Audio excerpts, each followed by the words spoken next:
नमस्कार। आकाशवाणी से प्रस्तुत है समाचार संध्या।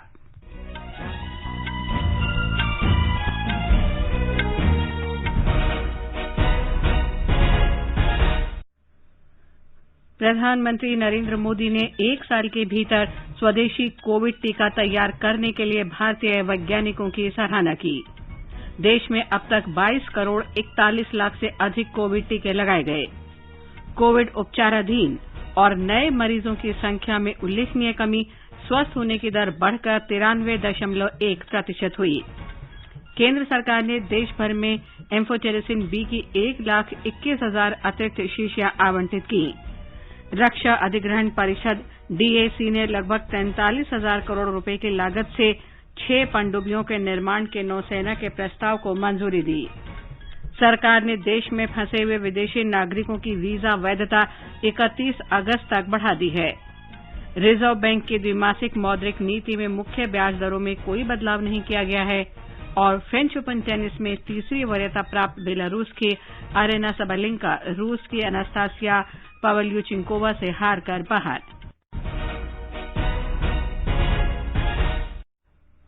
समाचार संध्या में मुकेश कुमार के साथ मैं लवलीन निगम। कोरोना संक्रमण को देखते हुए आपसे अपील है कि लापरवाही न बरतें और इन आसान उपायों का पालन कर सुरक्षित रहें। मास्क लगाएं, 2 गज की सुरक्षित दूरी बनाए रखें, बार-बार हाथ धोएं और साफ सफाई रखें और टीका लगवाएं। लोगों को कोविड से संबंधित जानकारी देने और उनके मार्गदर्शन के लिए राष्ट्रीय हेल्पलाइन कार्यरत है। इसका नंबर है 011-2397-8046 और 1075।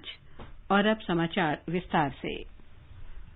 प्रधानमंत्री नरेंद्र मोदी ने कहा है कि भारत हर क्षेत्र में आत्मनिर्भर बनने के लिए दृढ़ संकल्प है। उन्होंने कहा कि वैश्विक कोविड महामारी ने इस लक्ष्य को प्राप्त करने की गति धीमी की है, लेकिन हमारा निश्चय विभिन्न क्षेत्रों में आत्मनिर्भर और मजबूत बनने का है। आज वैज्ञानिक और औद्योगिक अनुसंधान परिषद CSIR की बैठक की वर्चुअल माध्यम से अध्यक्षता करते हुए श्री मोदी ने कहा कि देश कृषि से लेकर अंतरिक्ष विज्ञान, आपदा प्रबंधन से लेकर रक्षा तकनीक और वैक्सीन से लेकर वर्चुअल रियलिटी तक आत्मनिर्भर बनने के लिए कृत संकल्प है। आज भारत एग्रीकल्चर से एस्ट्रोनॉमी तक, डिजास्टर मैनेजमेंट से डिफेंस टेक्नोलॉजी तक, वैक्सीन से लेकर के वर्चुअल रियलिटी तक, बायोटेक्नोलॉजी से लेकर के बैटरी टेक्नोलॉजी तक, हर दिशा में आत्मनिर्भर और सशक्त बनना चाहता है। आज भारत सस्टेनेबल डेवलपमेंट और क्लीन एनर्जी के क्षेत्र में दुनिया को रास्ता दिखा रहा है। आज हम सॉफ्टवेयर से लेकर सैटेलाइट तक दूसरे देशों के विकास को भी गति दे रहे हैं। प्रधानमंत्री ने कहा कि महामारी ने देश के सामने सबसे बड़ी चुनौती रखी है, लेकिन विज्ञान ने बेहतर भविष्य का मार्ग प्रशस्त किया है। श्री मोदी ने कहा कि संकट की इस घड़ी में संभावनाएं और समाधान प्रस्तुत करना विज्ञान का आधारभूत दृष्टिकोण है। उन्होंने कहा कि वैज्ञानिकों ने कोविड जांच किट, दवाइयों और ऑक्सीजन के उत्पादन में देश को आत्मनिर्भर बनाया है। हमारे वैज्ञानिकों ने 1 साल में he made in India corona vaccine बनाई और देशवासियों के लिए उपलब्ध करवा दी। 1 साल में ही हमारे वैज्ञानिकों ने कोविड टेस्टिंग किट्स और अपनी जरूरी उपकरणों से देश को आत्मनिर्भर बना दिया। इतने कम समय में ही हमारे वैज्ञानिकों ने कोरोना से लड़ाई में नई नई प्रभावी दवाएं तलाशी, ऑक्सीजन प्रोडक्शन को स्पीड अप करने के रास्ते खोजे। आपके इस योगदान से, इस असाधारण प्रतिभा से ही देश इतनी बड़ी लड़ाई लड़ रहा है। प्रधानमंत्री ने कहा कि देश वैज्ञानिकों के प्रयासों की मदद से कोविड की चुनौतियों का सफलतापूर्वक सामना कर रहा है। 1 वर्ष के अंदर देश में कोविड वैक्सीन तैयार करने में भारतीय वैज्ञानिकों की भूमिका की सराहना करते हुए प्रधानमंत्री ने कहा कि जिस गति और पैमाने पर यह कार्य किया गया है, वो अभूतपूर्व है। मानवता को इतनी बड़ी आपदा से उबारने के लिए 1 साल के भीतर वैक्सीन बनाकर लोगों को दे देने का ये इतना बड़ा काम इतिहास में पहली बार हुआ होगा शायद। बीती शताब्दी का अनुभव है, जब पहले कोई खोज दुनिया के दूसरे देशों में होती थी तो भारत को उसके लिए कई साल तक इंतजार करना पड़ता था। लेकिन आज हमारे देश के वैज्ञानिक दूसरे देशों के साथ कंधे से कंधा मिलाकर मानव जाति की सेवा करने में जुटे हुए हैं, चल रहे हैं, उतनी ही तेज गति से काम कर रहे हैं। प्रधानमंत्री ने कहा कि भारत सतत विकास, स्वच्छ ऊर्जा और हरित हाइड्रोजन टेक्नोलॉजी के क्षेत्र में विश्व का मार्गदर्शन कर रहा है। उन्होंने कहा कि भारत सॉफ्टवेयर से लेकर सैटेलाइट तक के विकास में दूसरे देशों की मदद करके विश्व के विकास में इंजन की भूमिका निभा रहा है। प्रधानमंत्री ने कहा कि भारत का लक्ष्य इस दशक और उसके अगले दशक की आवश्यकताओं को ध्यान में रखकर तैयार करना होगा। विभिन्न तकनीकों के विकास में वैज्ञानिक और औद्योगिक अनुसंधान परिषद के प्रयासों की सराहना करते हुए श्री मोदी ने कहा कि विज्ञान और प्रौद्योगिकी तभी ऊंचाई हासिल करती हैं जब वो उद्योग और बाजार के साथ बेहतर तालमेल बनाती हैं। उन्होंने कहा कि सीएसआईआर विज्ञान, समाज और उद्योग के साथ तालमेल बनाए रखने के लिए प्रयासरत है। श्री मोदी ने कहा कि सीएसआईआर के पास अनुसंधान और पेटेंट का सुदृढ़ तंत्र है। उन्होंने कहा कि देश का लक्ष्य और उसके सपने 21वीं सदी की बुनियाद पर आधारित हैं, इसलिए सीएसआईआर का लक्ष्य भी असाधारण है। प्रधानमंत्री ने कहा कि सीएसआईआर को उद्योग के साथ साथ समाज को लेकर भी चलना है। उन्होंने सुझाव दिया कि सीएसआईआर के कामों की जानकारी जनता को होनी चाहिए, जिससे लोगों में विज्ञान के प्रति रुझान बढ़े। प्रसिद्ध वैज्ञानिक शांति स्वरूप भटनागर की भूमिका को याद करते हुए श्री मोदी ने कहा कि भविष्य को वैज्ञानिकों से बहुत अधिक आशाएं हैं। उन्होंने कहा कि भविष्य की चुनौतियों का सामना करने के लिए तैयारी जरूरी है ताकि आने वाले विपदाओं का समाधान ढूंढा जा सके। सरकार ने आज कहा कि देश में अब तक 22 करोड़ 41 लाख लोगों को कोविड टीके लगाए जा चुके हैं। स्वास्थ्य मंत्रालय के संयुक्त सचिव लव अग्रवाल ने आज नई दिल्ली में बताया कि 18 से 44 वर्ष के 2 करोड़ 43 लाख लोगों को कोविड टीके की पहली खुराक और 45 वर्ष से अधिक उम्र के लोगों को 15 करोड़ 86 लाख टीके लगाए जा चुके हैं। वैक्सीन के विषय में हम आप लोगों की दृष्टि में लाना चाहेंगे। देश में अब तक 22.41 करोड़ टोटल डोजेज दी जा चुकी हैं, जिसमें मुख्यतः health care workers, frontline workers and people above 45 years of age cover किए गए हैं। और साथ ही जो नई लिबरलाइज अप्रोच के तहत 18 टू 44 ईयर्स के लोग अलाउ किए गए थे, उसमें भी अब एक stability in terms of 2.43 crore people who have been given doses note किया गया है। श्री अग्रवाल ने कहा कि कोविड से स्वस्थ होने की दर में लगातार वृद्धि हो रही है और ये 93.1% हो गई है। 3 मई को स्वस्थ होने की दर 81.8% थी। श्री अग्रवाल ने कहा कि संक्रमण की दर भी कम होकर 7.27% पर आ गई है। 30 अप्रैल को और 6 मई के बीच 21.62% थी। उन्होंने कहा कि 3 जून को 377 जिलों में संक्रमण की दर 5% से कम है। डेटा के द्वारा हम आपकी दृष्टि में इफेक्टिवली ये लाना चाहते हैं कि हम एक रिकवरी में ओवरऑल पॉजिटिव ट्रेंड देश में नोट कर रहे हैं। इसी एफर्ट के चलते हम देख रहे हैं कि देश का ओवरऑल रिकवरी रेट इंप्रूव भी हुआ है। जहां 3 मई वाले दिन में अगर देश में total recovered cases were around 81.8%, तो अब हम देखते हैं 4 जून तक वह बढ़ते बढ़ते 93.1% हो गया है। श्री अग्रवाल ने बताया कि 10 मई के बाद संक्रमित लोगों की संख्या में 21 लाख की कमी आई है। उन्होंने कहा कि कोविड संक्रमण में लगभग 68% की कमी आई है। देश में reported cases on A daily basis अब 68% के करीब डिक्लाइन हो चुके हैं। हम ये भी देख रहे हैं कि जो हमारे केसेज रिपोर्ट हो रहे हैं, उसमें से भी नए cases around 66% cases effectively 5 state से आ रहे हैं और बाकी 33% केसेज 31 स्टेट से आ रहे हैं, which is a sign to indicate कि जो इन्फेक्शन है वह एक लोकलाइज्ड एरिया में ही अब हम कंट्रोल कर पा रहे हैं। 29 स्टेट ऐसी हैं जो कि 5000 डेली केसेज से कम भी ओवरऑल रिपोर्ट कर रही हैं, विच ऑल्सो शोज कि ओवरऑल इन्फेक्शन स्प्रेड को हम कंट्रोल कर पा रहे हैं। नीति आयोग में स्वास्थ्य सदस्य डॉक्टर वीके पॉल ने कहा कि महामारी की स्थिति में लगातार सुधार हुआ है और संक्रमण में कमी के आंकड़े उत्साहवर्धक हैं। डॉक्टर पॉल ने कहा कि भारत में 10 लाख की जनसंख्या में 20,519 संक्रमित मरीज हैं। उन्होंने कहा कि वैश्विक स्तर पर यह आंकड़ा 22,181 है। डॉक्टर पॉल ने कहा कि भारत में हर 10 लाख पर 245 लोगों की मृत्यु हुई है, जबकि वैश्विक स्तर पर मरने वालों की संख्या 477 है। उन्होंने बताया कि भारत ने कोविड टीके की पहली खुराक लेने वालों की संख्या के मामले में अमेरिका को पीछे छोड़ दिया है। वैश्विक टीकाकरण आंकड़ों का हवाला देते हुए डॉक्टर पॉल ने कहा कि भारत में कोविड का पहला टीका लेने वालों की संख्या अमेरिका से ज्यादा हो गई है। हम कोविड केसेस पर 10 लाख पॉपुलेशन देखते हैं। Overall India is 20,519। World average is still higher than us, 22,181। Just to mention a couple of other countries, UK 65,900 odd, USA 1,02,069, a huge multiple. So even with the second wave, overall burden experienced adjusted for population is relatively modest. We keep that in mind as a matter of fact.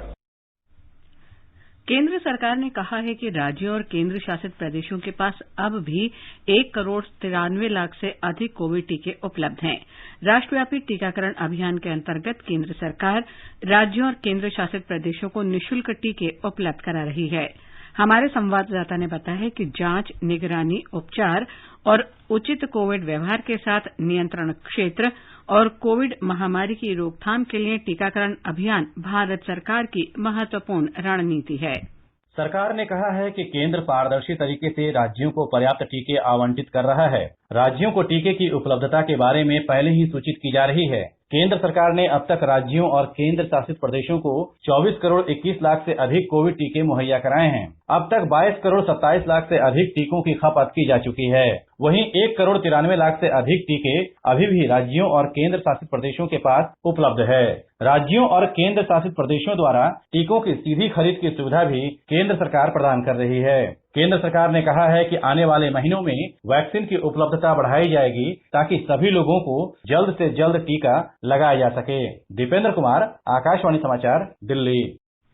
रसायन और उर्वरक मंत्री DV Sadananda Gowda ने कहा है कि amphotericin B की आज 1,21,000 अतिरिक्त शीशियां देश भर में आवंटित की गई हैं। 9,750 अतिरिक्त शीशियां केवल कर्नाटक को आवंटित की गई हैं। अब तक कर्नाटक को कुल 22,460 शीशियों की आपूर्ति की जा चुकी है। केंद्र सरकार ने रोगियों को राहत देने के लिए ऑक्सीजन कंसंट्रेटर्स पर व्यापार लाभ की सीमा तय कर दी है। राष्ट्रीय औषधि मूल्य प्राधिकरण ने ऑक्सीजन कंसंट्रेटर पर 70% तक का व्यापार लाभ तय कर दिया है। संशोधित मूल्य 9 जून से लागू हो जाएंगे। मौजूदा समय में ऑक्सीजन कंसंट्रेटर के व्यापार में वितरक स्तर पर मार्जिन 198% तक का है। प्रत्येक खुदरा व्यापारी, डीलर, अस्पताल और संस्थानों को अपने परिसर में निर्माताओं द्वारा उपलब्ध कराई गई मूल्य सूची आम लोगों के लिए लगानी होगी। ये सुनिश्चित किया जाएगा कि कोई भी निर्माता, वितरक या खुदरा व्यापारी किसी भी उपभोक्ता को ऑक्सीजन कंसंट्रेटर की बिक्री संशोधित एमआरपी से अधिक पर न करे। यह आदेश इस वर्ष 30 नवंबर तक लागू रहेगा। मेघालय सरकार ने राज्य के ग्रामीण इलाकों में कोविड संक्रमण के मामले बढ़ने के कारण लॉकडाउन को 14 जून तक बढ़ाने का फैसला किया है। मुख्यमंत्री कॉनरेड के संगमा ने बताया कि कुछ क्षेत्रों में छूट के साथ पूरे राज्य में लॉकडाउन रहेगा। इस तरह की छूट का फैसला संबंधित जिलों के उपायुक्त करेंगे। असम सरकार ने निजी क्षेत्र के अस्पतालों और सुपर स्पेशलिटी अस्पताल में कोविड मरीजों के लिए मूल्य निर्धारित कर दिए हैं। स्वास्थ्य मंत्री केशव महंता ने कहा कि सुपर स्पेशलिटी अस्पताल के सामान्य वार्ड में 5,000 रुपये प्रतिदिन की दर तय की गई है, जबकि गैर सुपर स्पेशलिटी अस्पताल को इसके लिए 4,000 रुपये ले सकेंगे।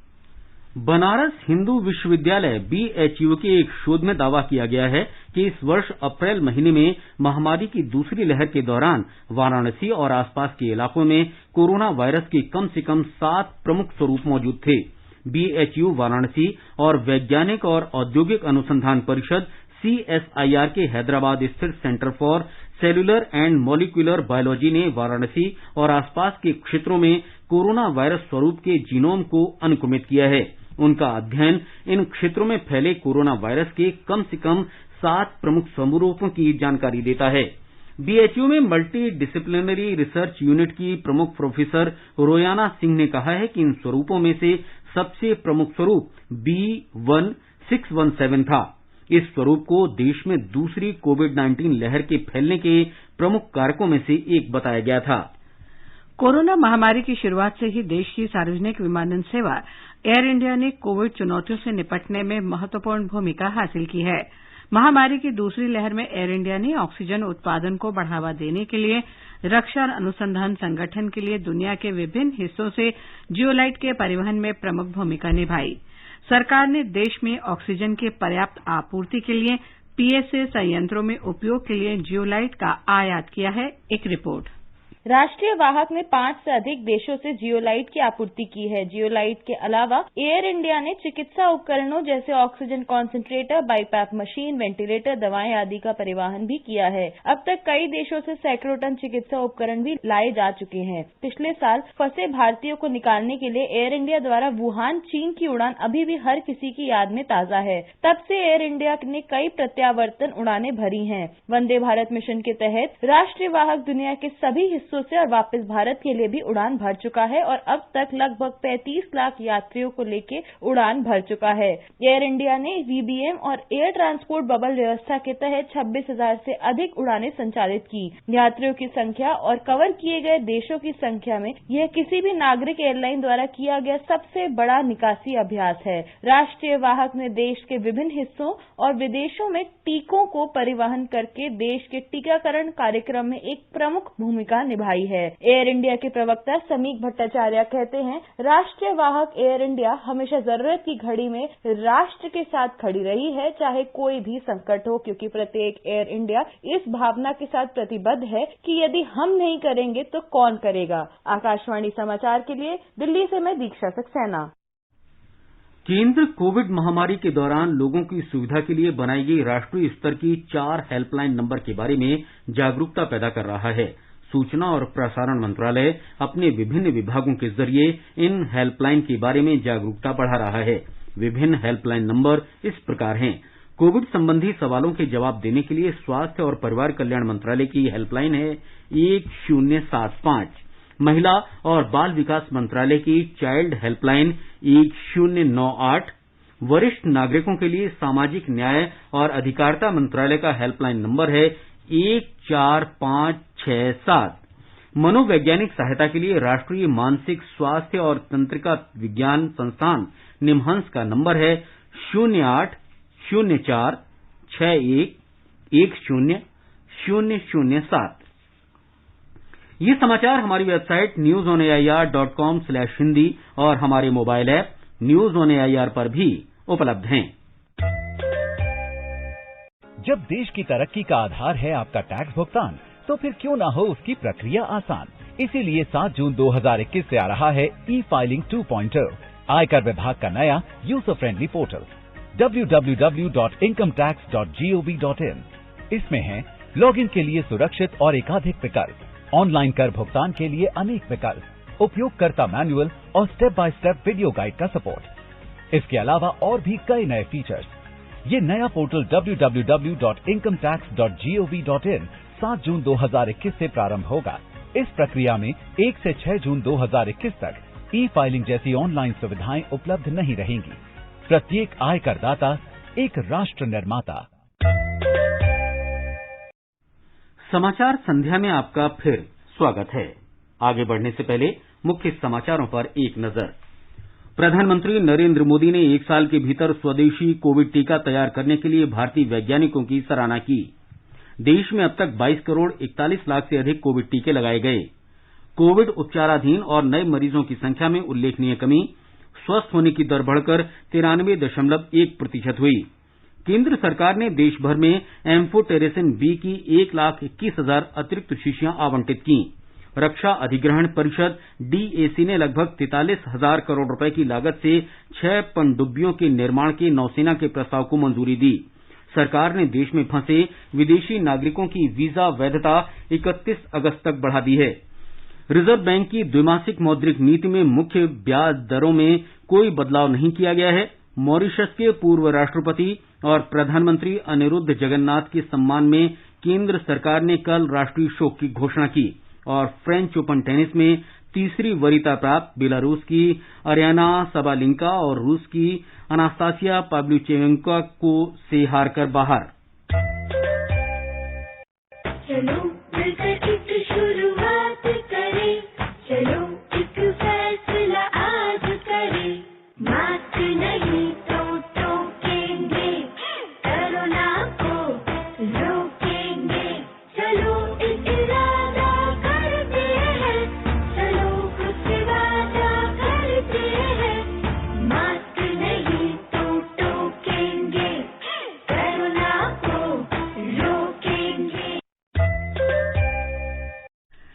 रक्षा अधिग्रहण परिषद डीएसी ने आज लगभग 43,000 करोड़ रुपए की लागत से 6 पनडुब्बियों के निर्माण के नौसेना के प्रस्ताव को मंजूरी दे दी। बैठक की अध्यक्षता रक्षा मंत्री राजनाथ सिंह ने की। परिषद ने बाय एंड मेक इंडियन श्रेणी के तहत सेना के लिए 6,000 करोड़ रुपए के एयर डिफेंस गन और गोला बारूद को भी मंजूरी दी। इससे सशस्त्र बलों को आकस्मिक और महत्वपूर्ण अधिग्रहणों को पूरा करने में मदद मिलेगी। हमारे संवाददाता ने बताया कि सामरिक भागीदारी मॉडल के अंतर्गत पहला मामला होने के कारण ये ऐतिहासिक स्वीकृति है। यह सबसे बड़ी मेक इन इंडिया परियोजनाओं में से एक होगी और भारत में पनडुब्बी निर्माण के लिए एक स्तरीय औद्योगिक पारिस्थितिकी तंत्र तैयार करेगी।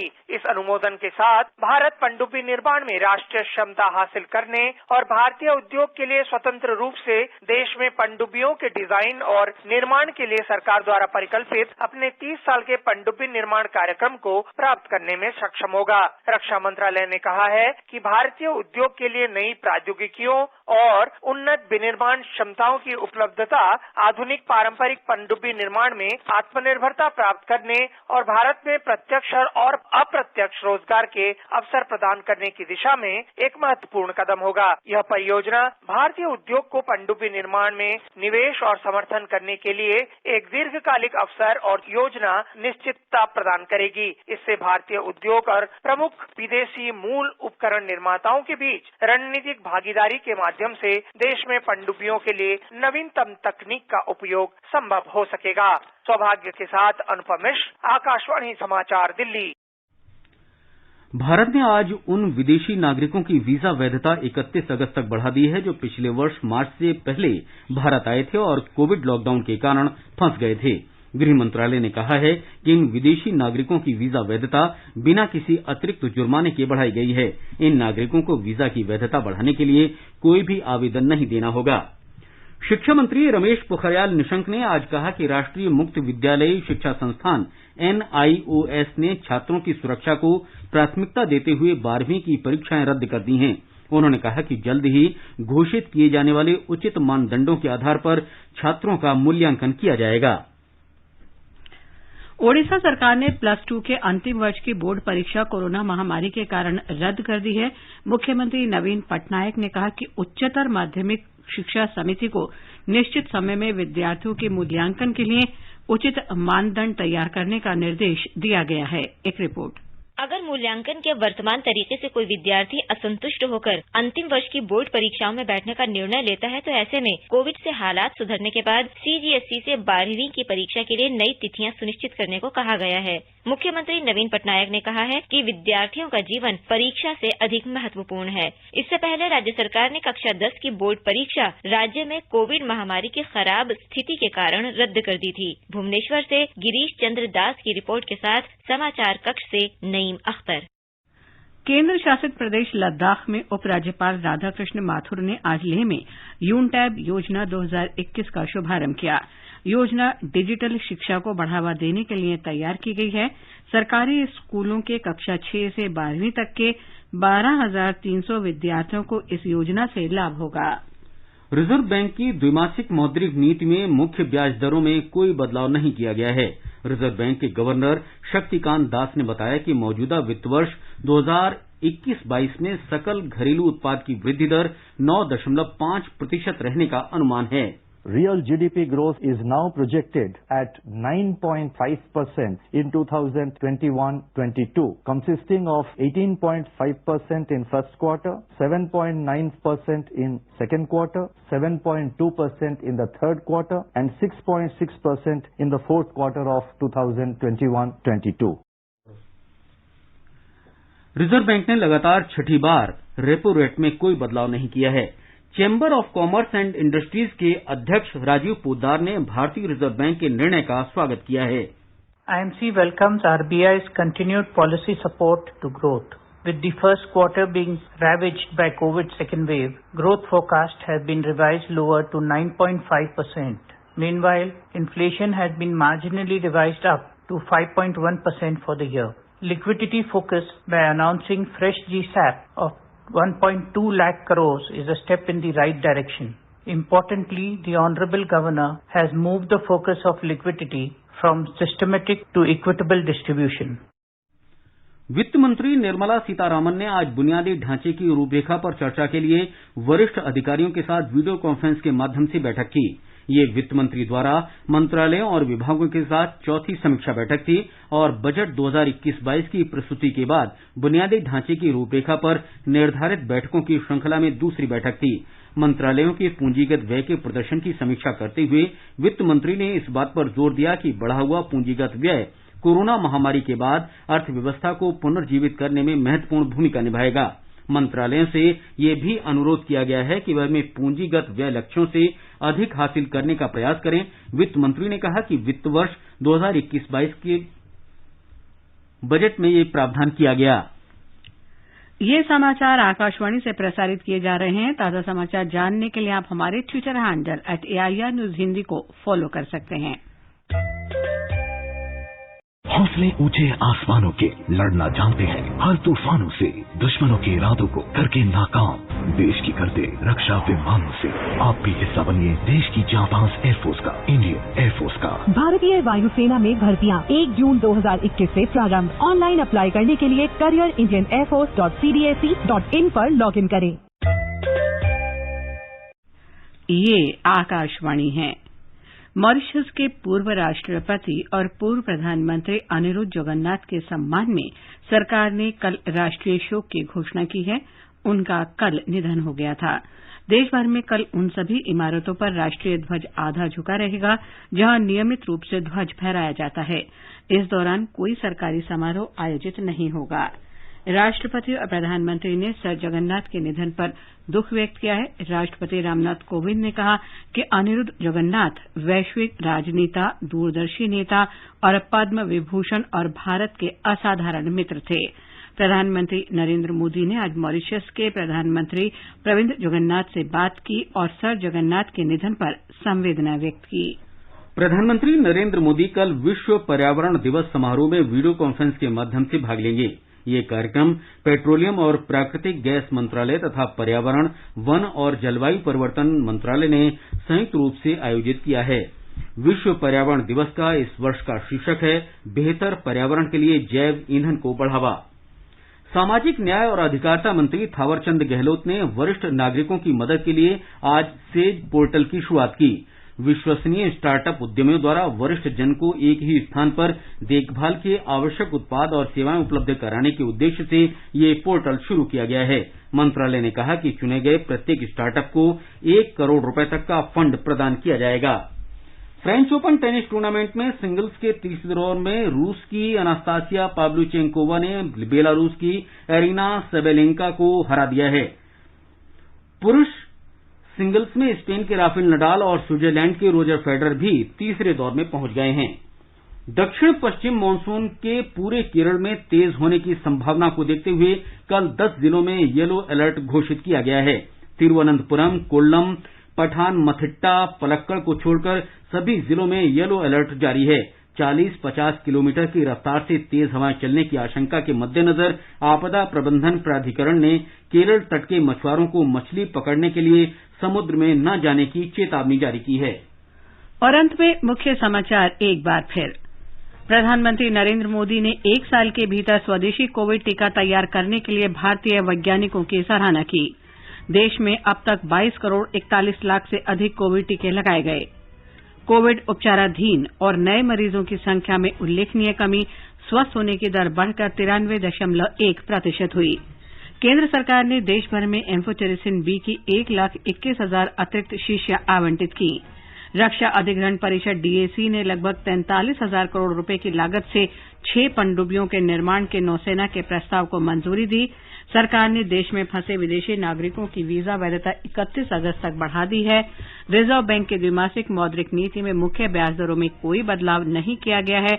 और मॉरिशस के पूर्व राष्ट्रपति अनिरुद्ध जगन्नाथ के सम्मान में केंद्र सरकार ने कल राष्ट्रीय शोक की घोषणा की है। इसके साथ ही समाचार संध्या का ये अंक समाप्त हुआ। नमस्कार।